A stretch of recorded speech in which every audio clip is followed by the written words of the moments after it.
les amis, je suis Martine et je vous souhaite la bienvenue sur ma chaîne pour ce podcast numéro 22 que je vais agrémenter d'un petit haul tissu avec une petite partie projet tissu sur la fin.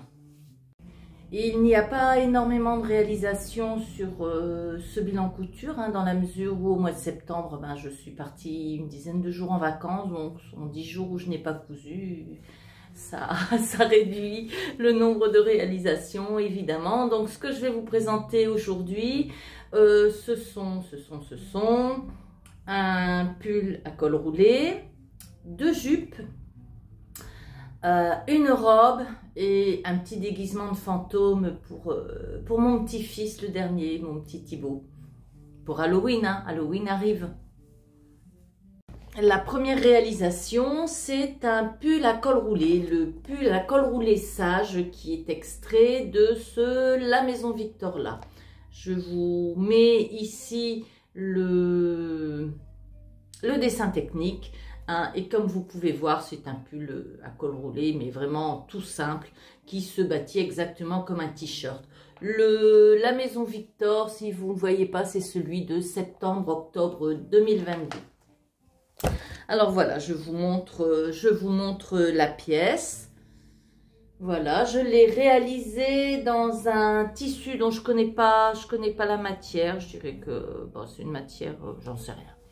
Bon, toujours est-il que c'est une maille côtelée, donc hyper extensible, ce qui rend le pull très confortable dans un motif à rayures.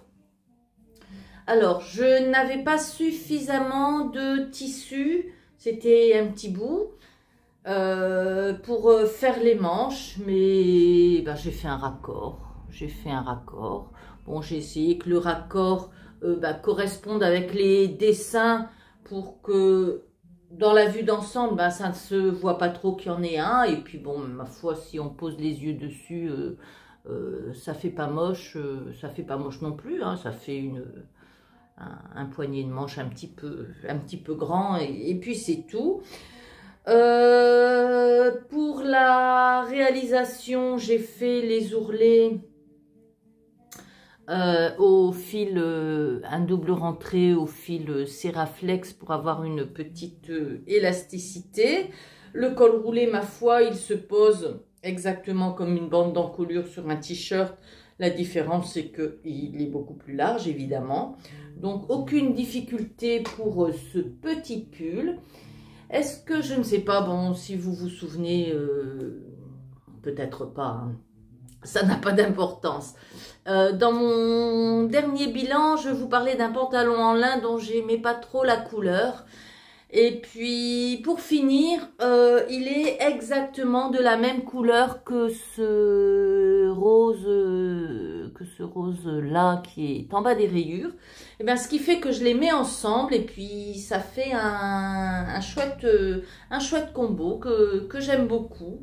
Donc, je vous montre ça porté tout de suite, puisque j'ai pas de vidéo, mais j'ai des photos que j'ai prise chez moi devant le tableau de l'Empire State Building, un souvenir de mon voyage à New York qui date maintenant de pas mal d'années.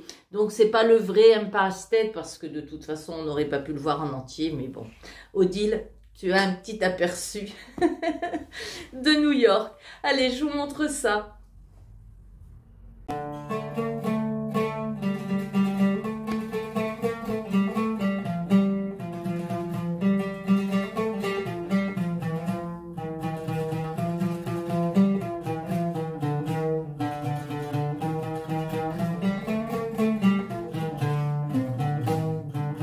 La pièce suivante est une jupe que j'ai prise dans ce livre « Passez votre CAP couture avec artisane », un livre de Christine Charles, puisque, bon, comme je vous le disais, je vais passer mon CAP couture, il me servira à rien, mais c'est pour la beauté du geste.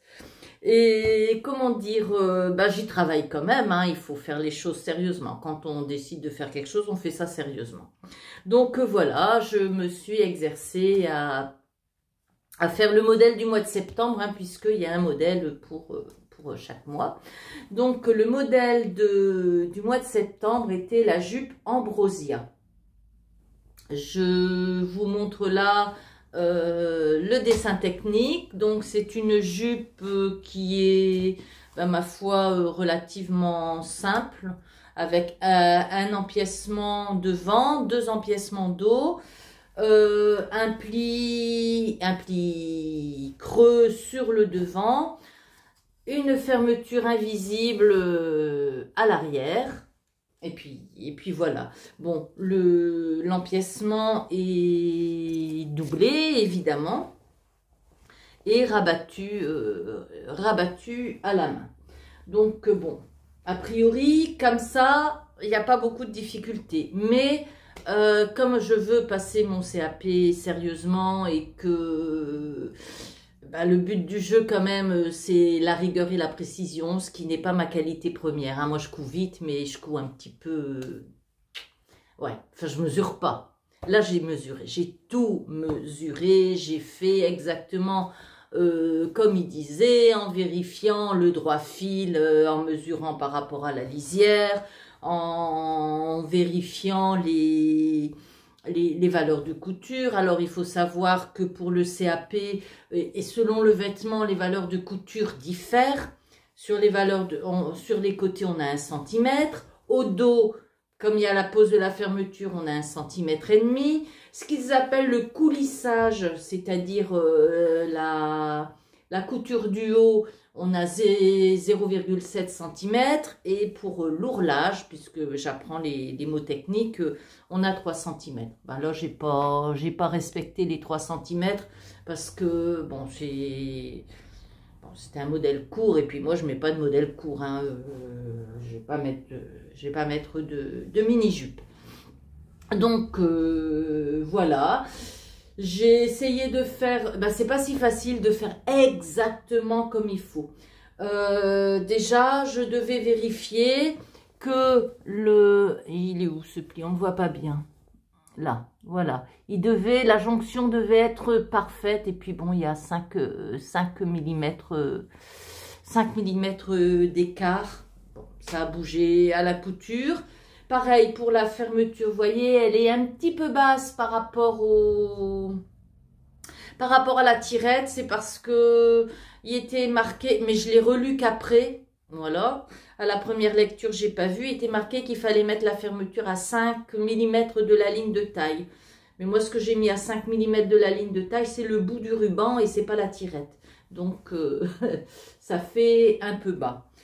Je n'ai pas non plus réussi, hein, théoriquement, il fallait vérifier les coutures après, et il fallait bien 1,5, et puis si vous voyez là, ça, il n'y a pas les 1,5, je les ai là, mais je les ai pas là. Ça, je l'explique très très facilement. Pour poser la fermeture invisible, moi j'ai pas de pied spécial. Donc c'est avec les doigts que je tire sur la crémaillère pour pouvoir piquer au plus près de cette crémaillère. Et bon, en tirant, ben on tire et puis ça varie les valeurs. Donc bon, a priori, sont les seuls défauts que je vois par rapport à ce qu'il fallait faire. Donc, bon, ma foi, je suis quand même contente du résultat. C'est une petite jupe que j'ai mise pendant les vacances, que j'aime beaucoup, que je pourrais mettre aussi en hiver avec des collants, sans aucun problème. Le tissu est un tissu que j'ai acheté chez Sudoku à Annecy. Alors, j'étais entrée dans ce magasin en me disant, j'achète rien, j'ai déjà assez de tissu. En plus, eh ben, ma valise à l'aller, elle était déjà bien lourde. Je voulais pas l'alourdir encore plus. De toute façon, j'ai dû en sortir ma machine parce que elle était tellement lourde que je pouvais même plus la porter.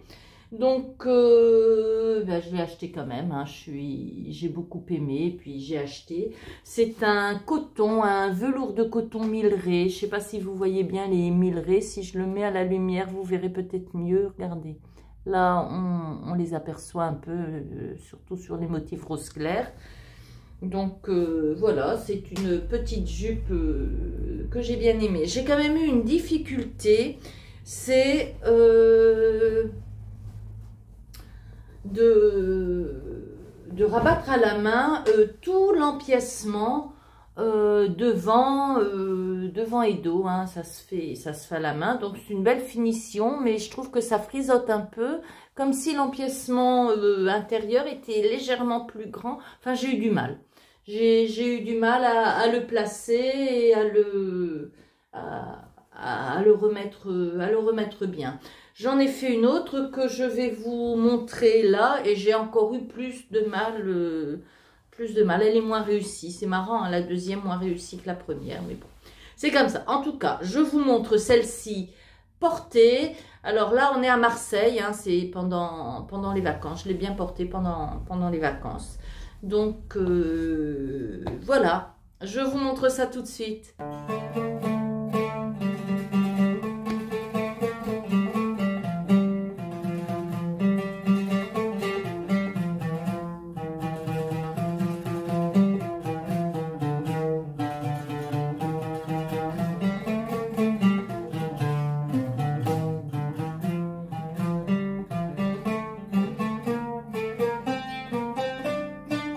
Alors, j'en ai fait une deuxième qui est moins réussie, comme je vous le disais dans le rush précédent, qui est moins réussie.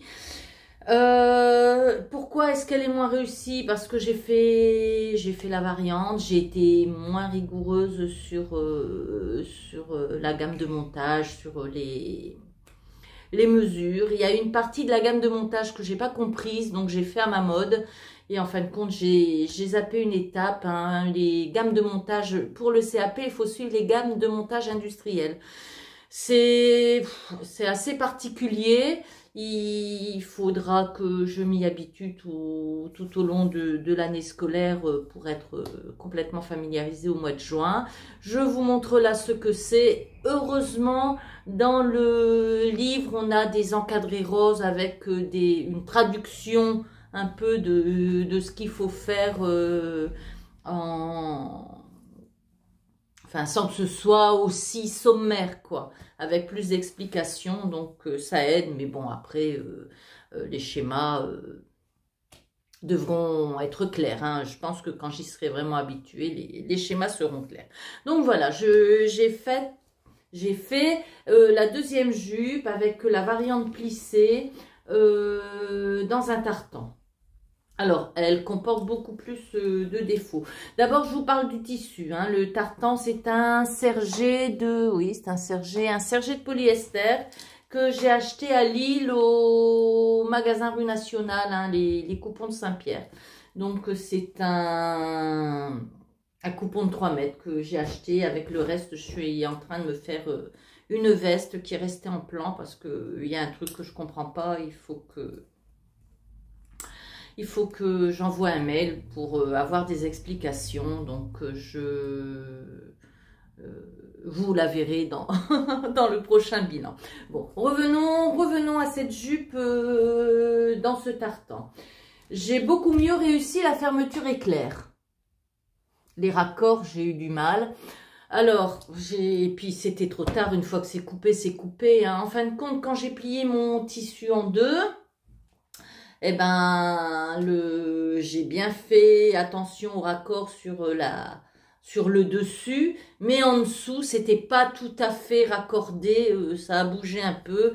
Donc, ben, une fois que c'était coupé, j'ai pas réussi à avoir des raccords comme il faut. Sur la couture de côté, j'ai réussi, mais au niveau du dos, ben, j'ai pas réussi. Bon. Par contre, la fermeture, regardez, la fermeture, elle est mieux posée. J'ai fait les 5 mm à partir de la tirette et pas à partir du ruban. J'avais pas compris le... Ça va tomber ça. J'avais pas compris comment faire les plis à partir de la gamme de montage. Donc, je les ai surpiqués tout de suite alors qu'il fallait d'abord les piquer à l'intérieur, les plaquer et ensuite les surpiquer. En faisant comme ils avaient dit, j'aurais eu sûrement quelque chose de beaucoup plus précis, précis que ça. Mais bon, là, c'est fait. C'est fait comme ça.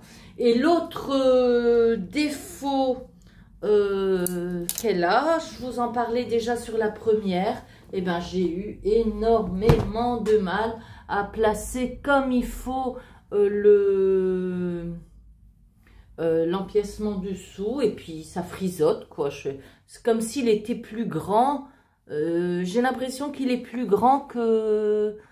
Ben là, à la caméra, ça se voit pas tant que ça, mais enfin j'ai eu du mal. J'avais déjà eu du mal pour la première et j'ai eu du mal pour la seconde. Bon, les marges de couture, là, elles sont un petit peu mieux que sur l'autre. Bon, mais c'est quand même une jupe qui me va pas trop, en particulier... à ce niveau-là, parce que bon, c'est un modèle qui est pas très saillant, qui a des hanches. Moi, j'ai pas de hanches, j'ai du ventre, mais j'ai pas de hanches. Donc là, c'est comme si sur moi, il y avait un surplus de tissu. Ça le fait pas sur l'autre, mais sur celle-là, ça le fait.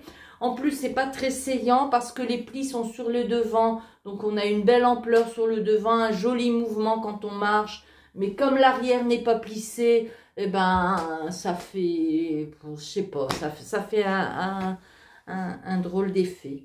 Donc, bon, je vais peut-être la mettre, mais je pense pas que je la mettrai si souvent que ça. C'est dommage parce que une jupe plissée, ça me rappelle des souvenirs, ça me rappelle des... C'est ma troisième jupe plissée en tartan, hein. J'en ai eu une première, deux quand j'étais ado, que j'aimais beaucoup. Donc, on va fêter les 50 ans de mariage de ma sœur, là, le mois prochain. Et j'en avais porté une à son mariage, justement, une jupe portefeuille plissée à son mariage. J'avais passé le mariage dans les toilettes, figurez-vous, parce que mon frère et mes cousins, comme c'était une jupe portefeuille, ils voulaient jouer à l'écossais. Et puis, ils dansaient, ils faisaient les imbéciles avec ma jupe. Et pendant ce temps-là, moi, j'attendais dans les toilettes qu'on veuille bien... me rendre mon vêtement pour pouvoir en sortir. Donc bon, les jupes plissées pour moi c'est tout un souvenir. Et l'autre que j'avais, c'était quelques années plus tard, j'étais au collège, elle était jaune, elle était plissée devant, plissée derrière, et c'était une jupe que j'aimais beaucoup. Je sais pas si vous avez aussi des habits de il y a longtemps donc qui vous ont marqué. Moi, quand j'étais petite, j'avais ce qu'on appelle ma robe à rubibi, que je vous montre là, il y a une photo. Une robe à rubibi que j'adorais, mais que ma mère ne me mettait que le dimanche parce qu'il fallait pas la mettre en semaine. J'ai cette jupe plissée jaune que j'avais quand j'étais au collège. Mon premier pantalon aussi, je m'en souviens, il était en jersey bleu avec une tunique. C'est marrant comme il y a des souvenirs, des vêtements qui nous laissent un souvenir. Bon, même des vêtements d'adultes, hein, je vais pas tous vous les énumérer, mais bon, je ne sais pas si vous, ça vous fait la même chose. Mais moi, il y a des vêtements qui m'ont marqué tout au long de ma vie. Bon, cette jupe, elle me marquera pas, hein, parce que bon, c'est pas une grande réussite. Je vous la montre quand même portée, parce qu'il n'y a pas de raison que je vous montre que des beaux trucs. Mais donc, la voilà. Allez, je vous montre ça.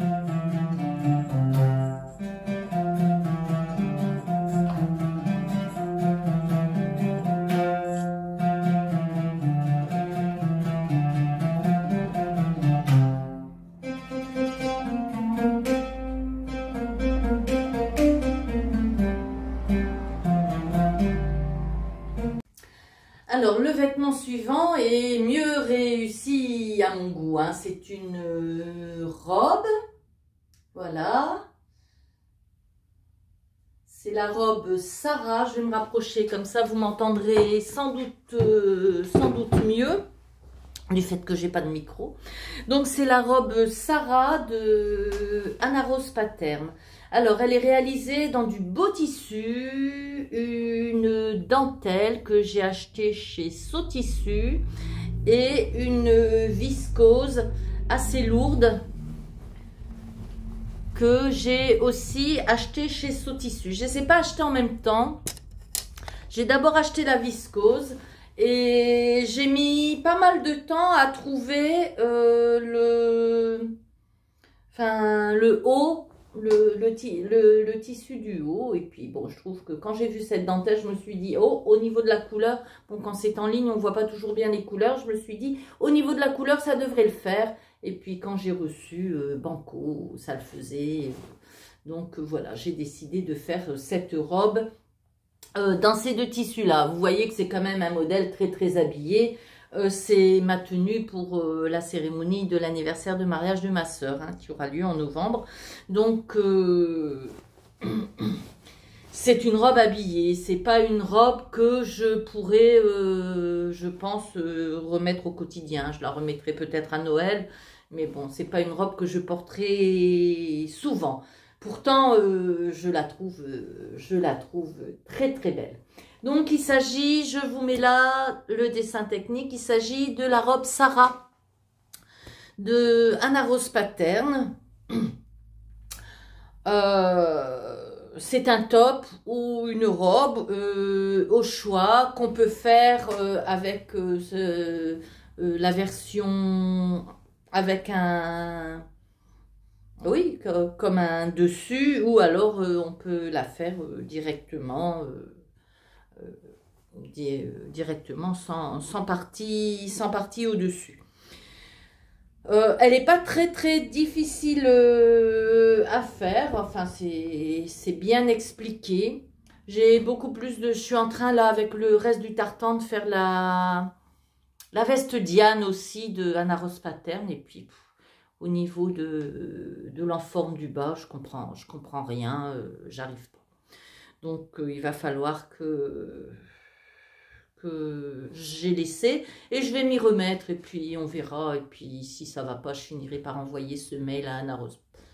Elle s'appelle Maude, je pense, la créatrice d'Anna Rose Pattern. Je lui enverrai ce mail pour lui demander des explications en espérant qu'elle me réponde. Enfin, si quelqu'un parmi vous a fait la veste Diane d'Anna Rose Pattern, moi j'arrive pas à gérer le décalage qu'il y a. Ben, je vous montre la photo. J'ai pris une photo pour lui envoyer, hein, le décalage qu'il y a entre l'enforme, enfin la parmenture devant et l'enforme basse. Je ne sais pas du tout comment faire.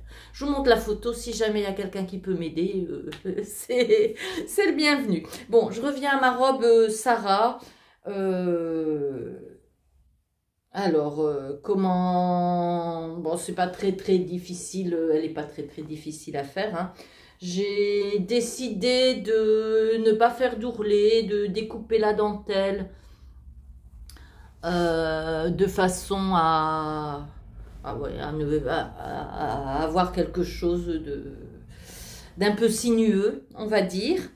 Et puis voilà, hein, c'est que vous dire d'autre de cette robe. Ah si, je l'ai doublée à l'intérieur parce que le tissu est quand même transparent. Donc voilà, je l'ai doublé dans un coton que j'avais, un coton de mon stock. Et puis voilà, bah, je ne vais pas parler pour ne rien dire. Je vais vous la montrer portée. Elle est vraiment très très jolie. Bon, elle n'est pas tout à fait terminée. Je n'ai pas encore fait l'ourlet. Je l'ai juste tracé. Mais bon, l'ourlet, ce sera un double rentré d'1 centimètre. Hein, et puis voilà. Et ce sera fait comme ça. Enfin, c'est un modèle que j'aime beaucoup et que je referai en top pour l'été prochain, sans aucun doute, hein. Ah oui, si, il y a quand même quelque chose d'important. Moi, j'y ai mis des manches que j'ai retrouvées que j'ai été chercher dans, je sais même plus de quel patron j'ai été le chercher, dans mes patrons existants, un truc à manche, j'ai pris la manche et puis je l'ai mise dessus. Il n'y a pas, parce que le modèle original se fait avec un petit mancheron, il n'y a pas de manche, hein. C'est soit sans manche, soit avec un petit mancheron, donc moi j'y ai ajouté une manche parce qu'au mois de novembre, je me vois mal habillée en robe d'été. Donc voilà. Généralement, enfin, ça pose pas de difficulté d'aller chercher les manches d'un autre patron pour le mettre sur un modèle, hein. Une manche c'est une manche, hein. Bon, à part si on veut qu'elle soit gigote, enfin bref, mais généralement ça fonctionne, hein. Je ne sais plus où est-ce que j'ai été chercher dans mes patrons existants. J'ai été chercher cette manche dont le patron était déjà coupé, et puis ça a marché impeccable pour la mettre sur l'emmanchure. J'ai fait un petit pli, oui, un petit pli parce qu'il y avait beaucoup d'embus. J'aurais pu aussi faire oh, j'ai du mal à parler aujourd'hui. J'aurais pu aussi faire des fronces pour résorber. Enfin, on peut faire ce qu'on veut. Voilà, allez, je vous la montre portée. Je pense que j'ai rien oublié sur cette robe. Le tissu, une grande qualité, ce tissu, j'aime vraiment beaucoup ce qu'ils font. Je vais regarder régulièrement. Bon, comme ça change, hein, puisque ce sont des stocks qui ne se renouvellent pas. Bah, je pense que c'est la seule boutique où j'achète en ligne, parce que globalement, moi, je préfère acheter en boutique physique. Mais bon, ben là, tout ce que j'ai acheté chez eux, ça a été vraiment de la belle qualité et pas de déception. Allez, comme je vous le disais, je vous montre ça porté.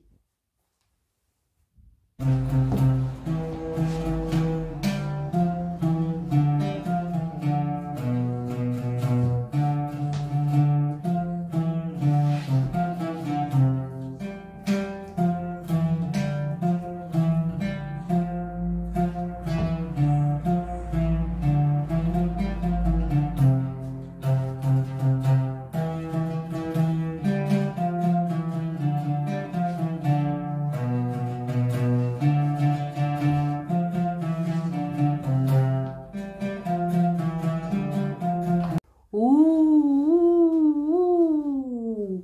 Alors, ce que je vous montre là, alors mes cheveux, hein, ils sont déjà, il y en a déjà pas beaucoup, mais alors là, ils partent dans tous les sens.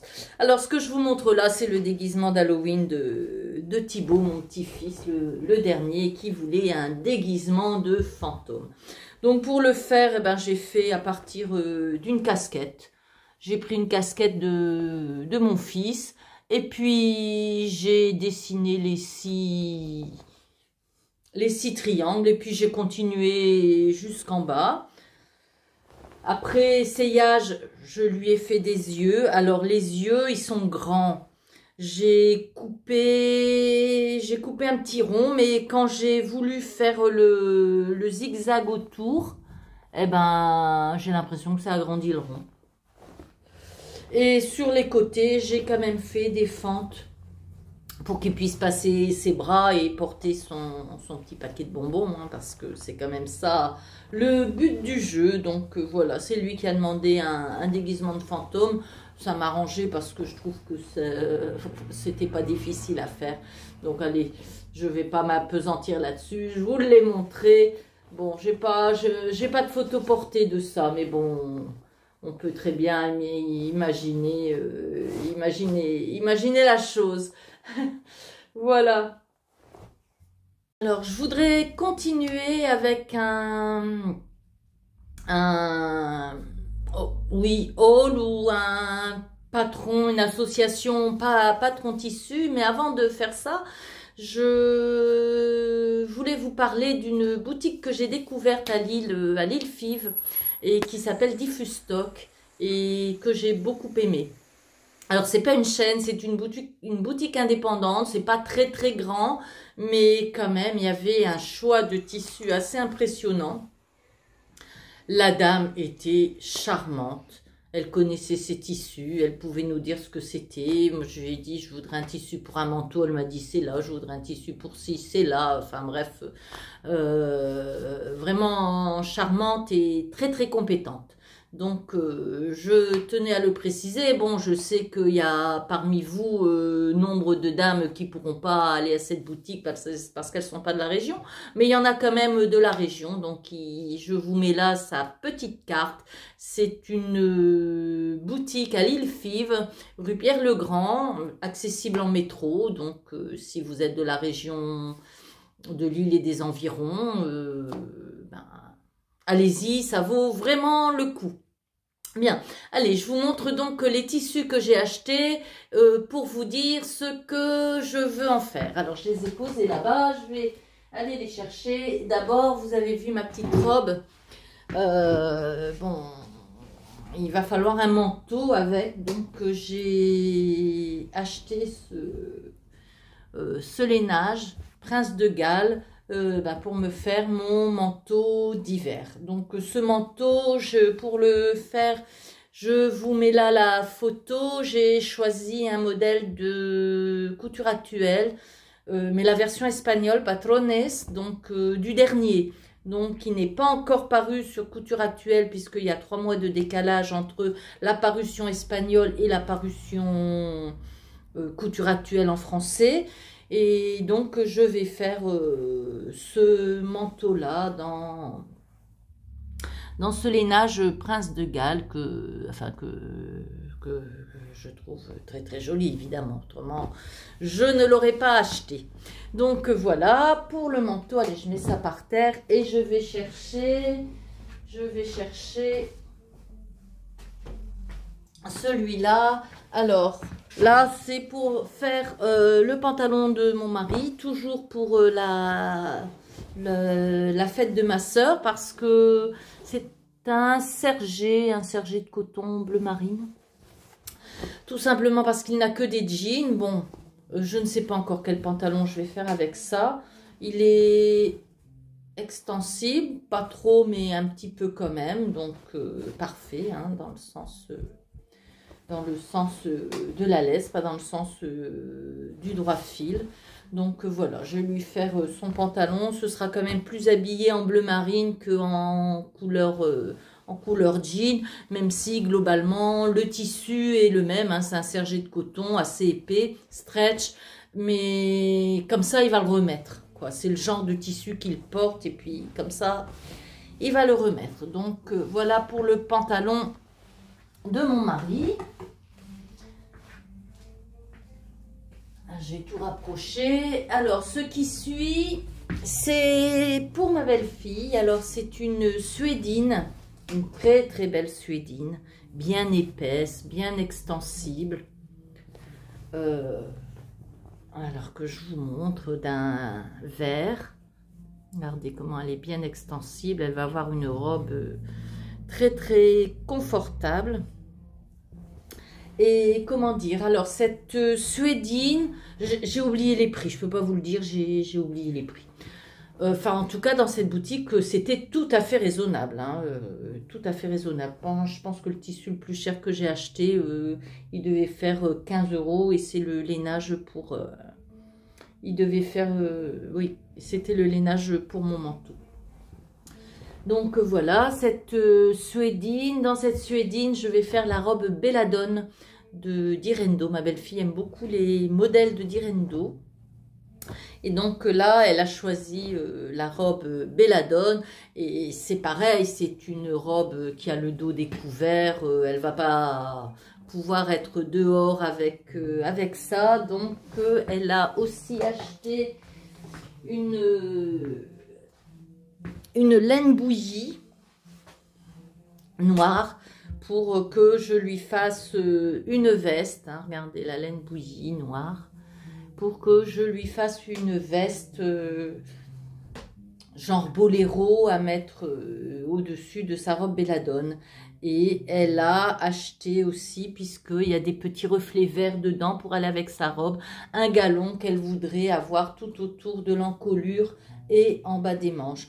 Je n'ai pas encore trouvé le patron de... Je Je n'ai pas encore trouvé le patron de sa veste. Bon, ça va se trouver, hein, de toute façon, avec tous les burdas que j'ai. Elle aime bien un truc cintré. Je pourrais éventuellement lui faire un... enfin, je vais lui mettre plusieurs vestes en proposition. Et puis elle choisira. Donc, voilà mes cousettes prévues pour le mois d'octobre. Hein, pratiquement tout est en prévision de la fête de ma sœur. Je suis aussi en train de coudre une robe pour Halloween pour ma petite fille Chloé. Donc voilà les prévisions, un petit aperçu de ce que vous pourrez voir dans le prochain bilan. Bon, il y aura sûrement d'autres choses qui se grefferont parce que c'est Pascal, coucou Pascal, je regardais son podcast ce matin où elle disait qu'elle s'acharnait à faire une liste, mais qu'il y avait toujours des choses qui venaient se greffer sur sa liste. Eh ben, je suis pareil. Hein. Quand je parle de Pascal, c'est Nona Créa. Donc, c'est pareil. Moi aussi, j'ai beau faire une liste en me disant, je vais faire ça, c'est prioritaire. Il y a toujours des envies qui viennent. Et puis, les envies, bon... Allez, on s'engouffre dedans, hein, puisque c'est quand même ça le plaisir, non? Vous n'êtes pas d'accord avec moi? Bon, allez, je vais vous laisser là, vous dire au revoir, et puis à la prochaine. Bye bye!